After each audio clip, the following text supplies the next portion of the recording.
Olá, meus irmãos, estamos de volta mais uma vez nessa aula número 3, Vida Vitoriosa como Discípulo Multiplicador. E vimos aqui na parte 3 que as 5 atitudes de um discípulo multiplicador: a acolhida, a questão da adoração, o foco em Deus, levar o discípulo a entender isso, o foco na palavra, a palavra sendo instrumento para abençoar vidas, as obras, o foco em si mesmo, ou seja, ser alguém que reproduz o que Jesus fez na vida dele para outras pessoas, e também um bom testemunho, porque o contrário de um bom testemunho é desastroso quando a pessoa não compreende esse aspecto e infelizmente serve de chacota para o Evangelho, e certamente que não é isso que nós queremos. Queremos multiplicar o amor de Deus e não sermos instrumento de tropeço, como diz a palavra do Senhor. E agora nessa parte 4 eu queria chamar a sua atenção fazendo um paralelo entre o discipulado moderno, o que se fala de discipulado, e como era o discipulado de Jesus, por exemplo. E aí o paralelo chama a atenção aqui, eu sei que o slide não está muito grande para você ver aí, né? Muito amplo, mas você vai receber esse documento na sua mão, você vai ter acesso a esse slide, você pode detalhar um pouquinho mais, mas eu quero fazer um paralelo com você. Primeiramente, o discipulado moderno, muitas vezes se pensa em ser realizado somente com pessoas convertidas, ou seja, a pessoa se converte primeiro para depois começar um discipulado. No tempo de Jesus, era realizado com pessoas interessadas, a pessoa tinha interesse de querer ouvir mais de Deus, e aí começava um processo discipular. A igreja primitiva fez isso com muita propriedade, os apóstolos faziam isso com muita propriedade. Então, em nome de Jesus, entenda isso, que nós somos chamados para abençoar vidas, e muitas vezes a pessoa vai se converter no processo de uma caminhada cristã, de uma caminhada discipular. Ela vai receber do amor de Deus e vai multiplicar isso mais na frente. O outro paralelo no discipulado moderno, ele é baseado apenas em uma série de estudos. Já o discipulado de Jesus é baseado em um relacionamento. O estudo é fundamental, a parte de conteúdo é fundamental, a parte do entendimento, a parte do intelecto é interessante, mas é acima de tudo uma caminhada onde um está abençoando o outro. Essa pessoa já foi abençoada por alguém, vai abençoar o outro, que vai abençoar um terceiro, e assim por diante. Então, o discipulado de Jesus é um relacionamento. E, aliás, vivemos um tempo onde as pessoas precisam e querem se relacionar. A prova diz que estamos vivendo aí uma pandemia e as pessoas estão sofrendo porque estão isoladas nas suas casas, não porque querem, não porque desejam, mas porque são forçadas por conta dessa realidade sanitária que estamos vivendo. Outro paralelo é que o discipulado moderno, e muitas vezes se compreendeu assim, que era simplesmente uma preparação para o batismo. Já no tempo de Jesus era desenvolvido pessoalmente preparação para o batismo, e lá no tempo de Jesus é preparar para a vida e para a multiplicação. Eu pulei um tópico, mas depois eu volto nele aqui só para você entender. Então, o discipulado moderno talvez se entendia e se compreendia com preparação para o batismo. No tempo de Jesus é a preparação para a vida e a multiplicação. É assim que Jesus fez. Voltando um pouquinho aqui, se compreendia por muito tempo o discipulado moderno como algo desenvolvido dentro de uma sala de aula. Não, o discipulado também pode ser feito numa sala de aula, mas ele é desenvolvido e é muito mais eficaz quando ele é desenvolvido em pequenos grupos e de uma maneira pessoal, ou seja, um com o outro e até 2, 3 pessoas juntas, porque se produz mais, cresce-se mais, se aprende mais. E o último paralelo, na última linha ali, se compreendia o discipulado moderno como a responsabilidade do pastor ou de um discipulador nomeado. E aí restringia-se muito, porque achava somente que algumas pessoas podiam fazer isso, podiam participar e outros não tinham a habilidade. Jesus nos ensinou que isso é responsabilidade de todas as pessoas, de todos os cristãos. Então, recapitulando o discipulado de Jesus, realizado com pessoas interessadas, é baseado em um relacionamento, é desenvolvido pessoalmente e até em grupos pequenos ou em pequenos grupos.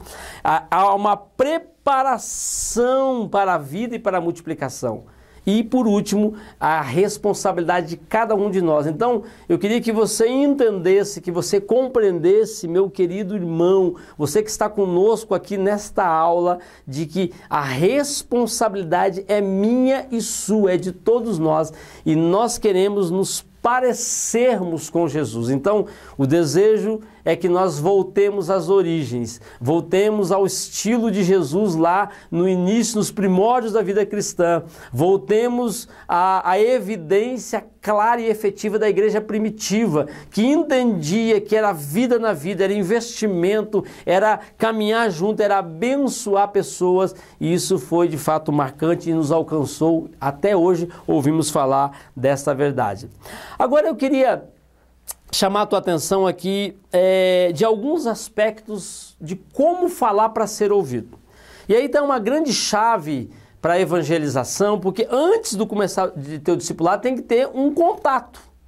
Muitas pessoas não conseguem discipular, pastor, porque eu não conheço ninguém, eu não consigo falar com ninguém, eu não tenho amizade com ninguém, eu não consigo, mas talvez a estratégia que você usa afugenta as pessoas. Então eu queria trazer para você aqui alguns aspectos de como falar para ser ouvido, o que antecede a relação discipular, o que antecede o início de uma caminhada cristã, o que vai antes do processo de discipulado que eu e você precisamos e devemos assim agir, como dissemos, para sermos discípulos multiplicadores. O primeiro deles, ganha a confiança da pessoa. E aí tem um texto para você ler depois na sua casa ou nos seus estudos, Romanos 15:2. Precisa ganhar a confiança. As pessoas hoje têm muito receio de pessoas que falam em nome de Deus, de pessoas que professam uma fé religiosa, de pessoas que professam uma determinada denominação, um determinado credo religioso. E aí, se você não ganhar a confiança, ela vai bloquear, ela vai impedir que você invista na vida dela. Então, primeiro caminho, ganha confiança. Não use subterfúgios, não ludibrie, não engane ninguém, mas ganhe a confiança, isso é fundamental. Segundo, não ataque as crenças dessa pessoa. Leia depois lá na sua casa ou no seu estudo Tito, capítulo 2, versículo 1 e 8, para você entender. Não ataque a crença dela, não diga que a religiosidade dela é pecaminosa. No processo de estudo isso virá à tona muito naturalmente.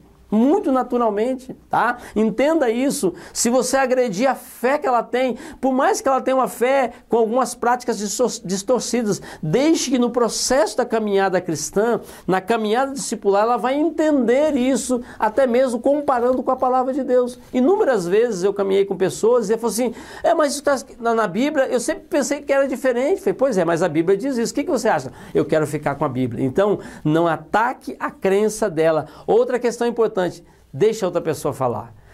Aqui, meu querido, para pessoas, eu, por exemplo, sou uma pessoa que fala demais. Eu, inúmeras vezes, antes mesmo da pessoa me fazer uma pergunta, eu já queria responder. E aí eu respondi de uma forma equivocada.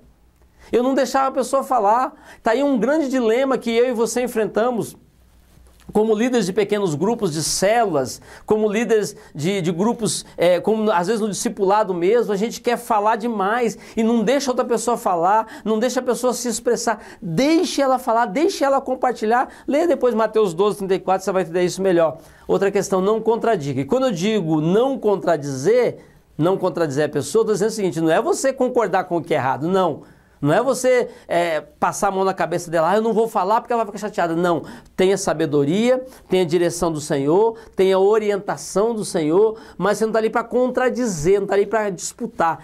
Eu já vi muitas pessoas perderem uma relação discipular, não continuar caminhando porque ela estava querendo entrar num embate. Ela achava que ela estava ali para ganhar um diálogo, né, acerca da fé. E ela dizia, não, eu preciso vencer, eu preciso contradizer. Não, deixa que o Espírito Santo vai trabalhar o coração dela e a palavra vai mostrando. E você vai ter a oportunidade depois de ganhar confiança, de não atacar a crença dela, de deixar ela falar, de mostrar para ela qual é a verdade bíblica. É a palavra que vai mudar o coração dela em nome de Jesus. Outra questão, não discuta, tá? Não discuta no sentido não só do embate ideológico, do embate verbal, mas mostre para ela o amor de Deus. Você vai mostrar para ela a verdade sem precisar ficar discutindo com ela. Você vai mostrar para ela a verdade a partir da palavra do Senhor. Você não está ali para discutir. Eu já vi pessoas brigarem literalmente quando está evangelizando alguém.